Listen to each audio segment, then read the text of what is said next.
तो नमस्कार दोस्तों, स्वागत है आपका मेरे चैनल में। दोस्तों, आज के इस वीडियो में हम लोग बात करेंगे कि कैसे आप न्यू कॉस्मेटिक शॉप ओपन कर सकते हैं। हाँ दोस्तों, अगर आप कॉस्मेटिक का बिज़नेस चालू करना चाह रहे हैं, नई दुकान खोलने के बारे में सोच रहे हैं, तो ये वीडियो आपके लिए है। इस वीडियो में हम डिटेल में बात करेंगे कि आपको कॉस्मेटिक शॉप कैसे खोलनी है, कहाँ पे खोलनी है, क्या लोकेशन इसके लिए बेस्ट रहती है, कितना इसमें रिस्क रहता है, कितना इसमें इन्वेस्टमेंट चाहिए, आपको माल कहाँ से लाना है और किस माल पे आपको कितना मार्जिन रखना है, कौन सा माल आपको क्या रेट पे बेचना है, इस बारे में हम डिटेल में बात करेंगे। तो आइए वीडियो की शुरुआत करते हैं। दोस्तों, सबसे पहले हम लोग बात करते हैं कि आपको इसके लिए माल कहाँ से लेके आना है। तो दोस्तों देखिए, सबसे पहले आप ये चीज़ का ध्यान रखिए कि जब भी आप बिज़नेस शुरू करें, कोई भी बिज़नेस शुरू करें, हम कॉस्मेटिक के बिज़नेस की बात नहीं करते हैं, तो हमेशा पहले दोस्तों आपको सामान लोकल मार्केट से लेना है। होता क्या है, आप सोचेंगे भैया मैंने नया-नया बिज़नेस चालू किया है, चलो मैं दिल्ली चले जाता हूँ, कोलकाता चले जाता हूँ, यहाँ से माल लेके आ जाता हूँ। उसमें दोस्तों कई बार क्या होता है, आप दूर जाते हैं, अब आपको पहली बात तो ये लगता है भैया मैं इतने दूर आया हूँ, इतना पैसे लगा के आया हूँ, तो मैं ज़्यादा क्वांटिटी में माल लूँ। ये आपकी सबसे पहली जो बड़ी गलती हो जाती है, क्योंकि जब हम शुरू कर रहे हैं तो पहले तो कम क्वांटिटी में माल लें। अब आप बाहर गए, आपने ज़्यादा क्वांटिटी में माल ले लिया, आप लेके आ गए, आप सपोज़ कीजिए क्योंकि आपने बाहर से माल लिया है, जहाँ से आपने माल लिया उसको भी पता है कि भैया ये बंदा बाहर का है, यहाँ का लोकल का नहीं है। तो दोस्तों यहाँ पे ना आपके ठगने की चांसेस रहती है। हो सकता है वो आपको गलत माल दे दे, हो सकता है साइज़ वगैरह में ऊपर-नीचे कर दे, क्वालिटी है वो आपको वो सही नहीं दे, तो इसमें आप ठगा सकते हैं। वहीं अगर आप लोकल से माल लोगे तो क्या रहेगा, बंदा आपका जाना-पहचाना है, उसको भी पता है कि भैया ये बंदा लोकल का है। कल को अगर माल में कुछ ऊपर-नीचे होता है तो आप उसके पास जा सकते हो कि भैया ये मैंने आपके यहाँ से सामान लिया था, इसमें कुछ ये दिक्कत आ गई, तो वो आपका सपोर्ट करेगा। प्लस सपोज़ कीजिए आपने उसके यहाँ से सामान लेके आए, कुछ सामान ऐसा है हुआ जो नियर एक्सपायरी है, तो भी आप लोकल में हैं तो आप उसके पास जा सकते हो, वो आपकी सपोर्ट करेगा उसमें। तो शुरू में आपको ये ट्राई करना है कि आप जितना सामान हो लोकल से लें, लोकल होलसेलर से अपना व्यवहार बनाएँ। एक बार जब आपका बिज़नेस बढ़ जाएगा, जब आपको मार्केट की समझ हो जाएगी, जब आपको समझ में आने लगेगा कि भैया कौन से सामान का यहाँ पे क्या रेट है, कौन से सामान का दिल्ली में क्या रेट है, कोलकाता में क्या रेट है, फिर आप वहाँ से जाके माल ले सकते हैं। दूसरा दोस्तों मैं आपको ये भी कहूँगा, कई लोग क्या गलती करते हैं, आजकल एक बहुत ट्रेंड चल रहा है कि यूट्यूब में बहुत सारे वीडियो डले हुए हैं कि भैया जो भी कॉस्मेटिक वगैरह का काम है, इसके लिए जो आपको माल चाहिए तो यहाँ से आप माल ले लो, यहाँ से आके मतलब वीडियोज़ बने हुए हैं। लोग उसके प्रति अट्रैक्ट हो जाते हैं, उनको लगता है कि भैया ये थोड़ा ईज़ी भी रहता है क्योंकि आपने वीडियो में सब देख लिया, लोग फ़ोन करके माल मँगा लेते हैं। इससे भी आपको बचना है। अगर आप बाहर से कहीं माल ले भी रहे हैं, तो आप पर्सनली जाइए, देख के आइए, पूरा उसको अच्छे से देखिए, समझिए, फिर ही आप माल लेके आइए और शुरू में तो आपको बाहर से माल लेने से बचना है।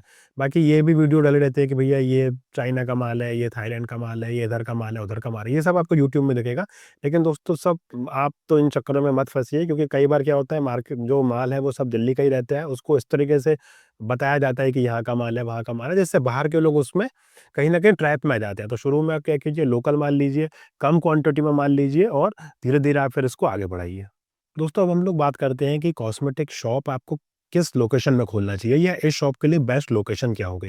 दोस्तों देखिए, सबसे पहले तो आपको लोकेशन ऐसी ढूँढनी है जहाँ पे लोगों का आना-जाना ज़्यादा हो, मेन मार्केट में हो और सबसे इम्पोर्टेंट है कि जहाँ पे लेडीज़ का, गर्ल्स का आना-जाना ज़्यादा हो।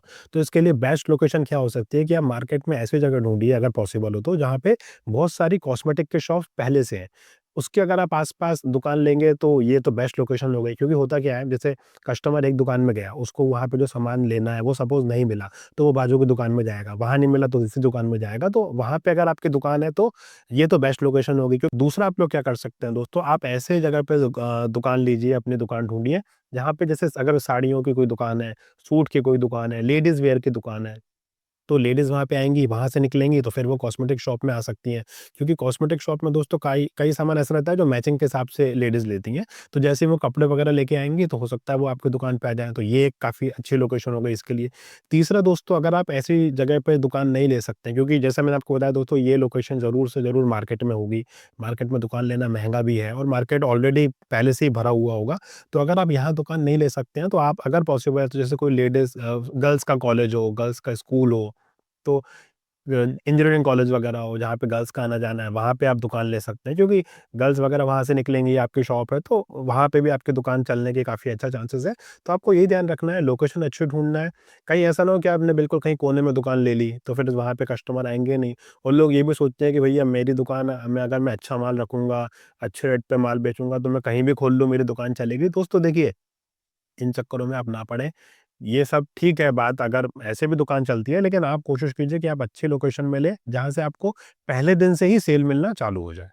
दोस्तों नेक्स्ट हम लोग बात करते हैं कि कॉस्मेटिक शॉप ओपन करने के लिए आपको कितना क्या इन्वेस्टमेंट करना पड़ेगा। देखिए दोस्तों, ये पूरा आप पे डिपेंड करता है कि आपका बजट कितना है और ये इस बात पे डिपेंड करता है कि आप किस तरीके की लोकेशन पे अपनी दुकान खोलने वाले हैं। जैसे सपोज़ कीजिए अगर आप कोई गाँव में या बहुत ही छोटी जगह पे दुकान खोल रहे हैं, तो वहाँ पे तो आप 40 से 50 हज़ार रुपए तक दुकान खोल सकते हैं, क्योंकि वहाँ आपको दुकान बहुत कम में मिल जाएगी, किराया भी कम रहेगा और सामान भी आप कम लेके आ सकते हैं। क्वालिटी भी थोड़ा-सा गाँव के हिसाब से आप, क्योंकि वहाँ पे लोगों की जिस तरीके की परचेज़िंग पावर है, कितने तक का वो माल लेते हैं, आप वैसा ही सामान लेके आएँगे। अगर आप सपोज़ कीजिए गाँव में बहुत हाई क्वालिटी ब्रांड्स नहीं बिकते हैं और अगर आपने वो वाला माल ले आया, तो फिर आपको इसमें लॉस होगा। तो फिर आपको ये देखना है कि जहाँ पे आप दुकान खोल रहे हैं, वहाँ पे लोग कितना पैसा खर्च करते हैं, किस तरीके का सामान खरीदते हैं, कैसी उनकी परचेज़िंग पावर है, उस हिसाब से आपको सामान लेके आना है। तो गाँव में 40-50 हज़ार रुपए तक दुकान खुल जाएगी। अगर आप थोड़े मीडियम शहर में दुकान खोल रहे हैं, मार्केट में दुकान खोल रहे हैं, तो दोस्तों ये खर्चा 4-5 लाख रुपए तक चला जाएगा, क्योंकि जैसे हमने बात की लोकेशन, आप अगर मेन मार्केट में ढूँढते हैं, तो दुकान का किराया, फिर आपको वहाँ पे फर्नीचर वगैरह का काम करवाना पड़ेगा, शेल्फ वगैरह बनवाने पड़ेंगे। तो 4-5 लाख रुपए में आप काफ़ी मतलब अच्छा खासा माल भी ले आएँगे, आपकी दुकान भरी दिखेगी, आपकी दुकान कस्टमर आएगा तो उसको लगेगा कि भैया प्रॉपर कॉस्मेटिक की दुकान है और यहाँ पे सब सामान हमें मिल जाएगा। तो दूसरा ये भी एक चीज़ होती है कि जब भी हम कॉस्मेटिक का काम चालू करते हैं ना, तो ये तो बहुत ही मुश्किल है कि पहले दिन से ही आपके यहाँ पे मतलब हर आइटम अवेलेबल हो जाए, ऐसा नहीं होता। क्योंकि कस्टमर आता है, हर चीज़ में बहुत वैरायटी होती है, लिपस्टिक में इतनी वैरायटी, इतने कलर्स होते हैं, बैंगल्स भी दुनिया भर की उसमें वैरायटी होती है।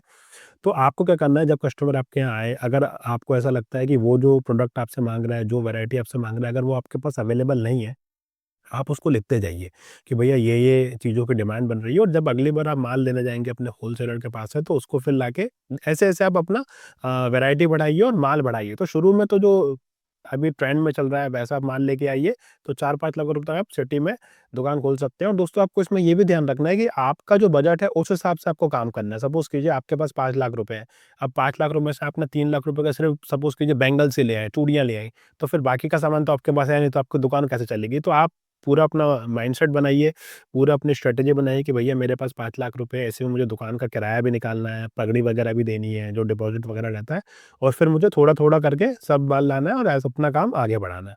दोस्तों अब हम लोग बात करते हैं कि आप कॉस्मेटिक के सामान में कितना क्या मार्जिन निकाल सकते हैं, कैसा क्या प्रॉफ़िट अर्न कर सकते हैं। तो दोस्तों देखिए, इसके लिए हमको इसको 2 भागों में डिवाइड करना पड़ेगा। कॉस्मेटिक का जब आप काम करेंगे ना, तो ये बेसिकली 2 पार्ट्स में होता है। पहला तो हो गया आपका ब्रांडेड प्रोडक्ट और दूसरा हो गया लोकल प्रोडक्ट्स। और दोस्तों यहाँ लोकल का मेरा मतलब ये है, आपको ऐसा प्रोडक्ट रखना है जो ब्रांडेड ना हो। डुप्लीकेट माल आपको नहीं रखना है, क्योंकि दोस्तों कॉस्मेटिक के बिज़नेस में बहुत ज़्यादा डुप्लीकेसी है, बहुत ज़्यादा डुप्लीकेट माल बिकता है। तो आपको उसको बिल्कुल अवॉइड करना है, वो अपनी दुकान पे नहीं रखना है, चाहे आप गाँव में दुकान चलाएँ, चाहे शहर में दुकान चलाएँ। या तो आप ब्रांडेड प्रोडक्ट्स रखिए, जो भी जैसे शैम्पू हो गया, क्रीम हो गया, ऑयल वगैरह हो गया, जो भी कंपनीज़ के होते हैं, आप वो रखिए। दूसरा, उसको आप बिल्कुल ब्रांडेड रखिए, ओरिजिनल प्रोडक्ट रखिए और उसको आप बेचिए। उसके अलावा आप क्या कर सकते हैं, आप लोकल प्रोडक्ट रख सकते हैं। लोकल में ऐसा क्या हो गया कि जो नॉन ब्रांडेड प्रोडक्ट, जैसे रबर बैंड हो गया, लिपस्टिक्स हो गई, नेल पॉलिश हो गया, बैंगल्स वगैरह हो गए। दोस्तों ये बिल्कुल नॉन ब्रांडेड प्रोडक्ट्स होता है, इसमें आप काफ़ी अच्छा मार्जिन निकाल सकते हैं। तो मार्जिन की अगर हम लोग बात करें, तो अगर आप ब्रांडेड प्रोडक्ट्स बेचेंगे तो इसमें मार्जिन कम रहेगा, क्योंकि वो कंपनी का माल रहता है, उसमें ज़्यादा आप नहीं निकाल पाओगे। लेकिन अगर आप नॉन ब्रांडेड प्रोडक्ट बेचते हैं, जैसे मैंने आपको बताया, रबर बैंड हो गया, ये सब हो गया, बैंगल्स वगैरह हो गया, तो इसमें आप काफ़ी अच्छा मार्जिन निकाल सकते हैं। और दोस्तों अगर पॉसिबल है तो आप शुरू में क्या करो कि जो आप ब्रांडेड प्रोडक्ट्स बेच रहे हैं, जैसे शैम्पू हो गया, तेल हो गया, इसमें आप या इसको कॉस्ट टू कॉस्ट ही निकाल दें आप, या बिल्कुल 1 आध रुपए ऊपर ही निकालें। इससे क्या होगा, कस्टमर का आपके ऊपर कॉन्फिडेंस आएगा कि भैया, क्योंकि देखिए जो नॉन ब्रांडेड प्रोडक्ट होता है उसका रेट तो कस्टमर को भी पता नहीं है, क्योंकि वो तो आप जो रेट, जैसे जो भी रेट लगाएँगे उस रेट पे वो बिकेगा। लेकिन जो ब्रांडेड प्रोडक्ट्स होते हैं दोस्तों, उसका रेट पहले से डिसाइडेड होता है। सब पे एमआरपी लिखी होती है, तो आप बिल्कुल उसको, अगर सपोज़ कीजिए कोई ऐसा प्रोडक्ट है जिसमें एमआरपी डली हुई है ₹102, तो अगर पॉसिबल है तो आप उसको ₹100 पे निकाल दें। दोस्तों देखिए, वहाँ पे आप ₹2 कम कर लीजिए, लेकिन जो आपके नॉन ब्रांडेड प्रोडक्ट्स हैं, उस पे फिर आप काफ़ी अच्छा मार्जिन निकाल सकते हो और यहाँ का जो आपने कम किया, वहाँ से आप कवर कर सकते हैं। दोस्तों अगला पॉइंट ये है कि देखिए, जब भी आप कॉस्मेटिक की शॉप खोलें, तो जैसा मैंने आपको बताया कि ये दुकान आपको ऐसे एरिया में रखनी है जहाँ पे आस-पास और भी कॉस्मेटिक की शॉप हो, ऐसा मार्केट हो जहाँ पे लेडीज़ का ज़्यादा आना-जाना हो। तो दोस्तों आपको इस बात का ध्यान रखना है कि जो भी आपकी कॉस्मेटिक की शॉप है, उसमें अननेसेसरीली इस जो मेल्स होते हैं वो कभी खड़े ना रहें, या ऐसा ना हो कि जैसे आपकी दुकान पे 2-3 आदमी खड़े हुए हैं, बेमतलब में आपसे बातें कर रहे हैं, पंचायतें चल रही हैं। इसमें दोस्तों क्या होता है, जो आपकी फीमेल कस्टमर होंगी, जो आपकी एक्चुअल कस्टमर हैं, जो लेडीज़ हैं, जो गर्ल्स हैं, वो थोड़ा-सा ना कई बार अनकंफर्टेबल फ़ील करती हैं, क्योंकि आपकी कॉस्मेटिक की शॉप है। कई आप हर तरीके का सामान बेचेंगे, तो कई बार लेडीज़ को चाहिए कि जैसे अननेसेसरली मेल्स खड़े हुए हैं, तो फिर वो लोग थोड़ा अनकंफर्टेबल फ़ील करेंगी, आपकी दुकान में आने से कटेंगी। तो आपको कोशिश करना है कि कोशिश कीजिए कि मेल आपकी दुकान पे अननेसेसरली खड़े ना हो। और अगर आपकी दुकान पे जो जैसे सपोज़ कीजिए अगर आप कोई स्टाफ़ रखते हैं, तो अगर आप वो लेडीज़ रख रहे हैं तो और अच्छा हो जाएगा, क्योंकि लेडीज़ ज़्यादा कंफर्टेबल फ़ील करेंगी जब वो सामान किसी लेडीज़ से ही ले। तो इस बात का भी आपको विशेष तौर पे ध्यान रखना है। दोस्तों अगला पॉइंट ये है कि जब भी आप कॉस्मेटिक की शॉप खोलें, तो आपको जो आपका रेट है वो बिल्कुल जेन्युइन रखना है। शुरू में आपको मार्जिन कम रखना है, और जैसा मैंने आपको बताया कि ब्रांडेड प्रोडक्ट्स पर तो आप ट्राई कीजिए कि आप बिल्कुल उसको ज़ीरो प्रॉफ़िट पे बेच दें, और अपने नॉन ब्रांडेड प्रोडक्ट पे आप मार्जिन निकालें। तो आप प्राइसिंग बिल्कुल जेन्युइन रखिए, मार्केट के हिसाब से रखिए, अपनी आजू-बाजू की दुकान में देखिए कि वो लोग क्या रेट पे माल बेच रहे हैं, तो उसके बिल्कुल बराबर या पॉसिबल है तो उससे थोड़ा कम ही रखिए, क्योंकि आपने नई शॉप खोली है। तो जो भी कस्टमर्स हैं वो आपके पास तभी आएँगे जब आप उनको कुछ बेनिफिट देंगे, कुछ आप उनको एक्स्ट्रा देंगे, तभी वो आपके पास आएँगे। आप ये भी इस बात का भी ध्यान रखें कि जो आपकी कस्टमर्स हैं, जो लेडीज़ कस्टमर्स हैं आपकी, जो फ्रीक्वेंटली आपकी दुकान पे आती हैं, हर महीने आपकी दुकान पे आती हैं, तो आप उनके लिए कोई स्कीम लगा सकते हो कि भैया, जैसे आपने उनको कोई कार्ड बना दी कि अगर उन्होंने महीने में 3000 रुपए की शॉपिंग की, तो आप उनको अगले शॉपिंग पे कोई गिफ्ट दे देंगे। तो दोस्तों ये छोटी-छोटी सी चीज़ें हैं, लेकिन ये चीज़ें ना कस्टमर को आपकी दुकान के प्रति लॉयल बनाती हैं। वो फिर आपके ही यहाँ से सामान लेंगी और अपने आस-पड़ोस की भी 2-4 लेडीज़ को आपके यहाँ लेके आएँगी, तो ऐसे आपका बिज़नेस काफ़ी तेज़ी से आगे बढ़ सकता है। तो दोस्तों ये थी वो बातें जिनका आपको ध्यान रखना है अगर आप एक न्यू कॉस्मेटिक शॉप ओपन करने वाले हैं। दोस्तों अगर आप ऑलरेडी एक कॉस्मेटिक शॉप चला रहे हैं, आपका क्या एक्सपीरियंस है, क्या आपके उसके बारे में ओपिनियन है, वो कमेंट करके हमें ज़रूर बताइएगा।